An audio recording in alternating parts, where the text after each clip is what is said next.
Amazon पर कौन सी product बेचें, प्रोडक्ट हंटिंग के 3 ऐसी ट्रिक्स जो आपको नॉर्मली कोई नहीं बताता, मैं आपको सिखाता हूं। सबसे पहली ट्रिक, आपने अमेजोन पर कोई प्रोडक्ट खोल लेनी है और इसमें आपने नीचे जाना है और कैटेगरी या सब कैटेगरी पे यहां पे आपने आके क्लिक करना है।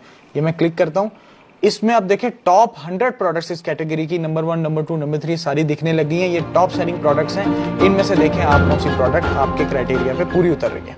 दूसरी ट्रिक, आपने जाना है amazon.com पे और आपने यहां से जाना है न्यू रिलीजेस के ऊपर। न्यू रिलीजेस में वो सारी प्रोडक्ट्स अपीयर होती हैं जो अभी रिसेंटली रिलीज हुई हैं। मैं कोई प्रोडक्ट खोलता हूं, इसके मैं जाऊंगा सेलर के पास और अगर इसकी सेलर की बाकी प्रोडक्ट्स कामयाब है, इसका मतलब ये भी इसकी कामयाब जाने वाली है। तीसरी ट्रिक, आपने यहां से जाना है ऑल पे और जाना है मूवर्स एंड शेकर्स पे। ये वो सारी प्रोडक्ट है जो रिसेंटली बहुत अच्छा परफॉर्म करी है। देखिए इसका सेल्स रैंक 268, 333, ये सारी बहुत ट्रेंडिंग प्रोडक्ट्स हैं और इनमें से आप बेस्ट प्रोडक्ट्स निकाल सकते हैं अपने लिए ताकि आप उसको अमेजोन पर लॉन्च करें। इस तरह के बेशुमार और तरीके मैंने कवर किए अपनी अमेजोन ट्रेनिंग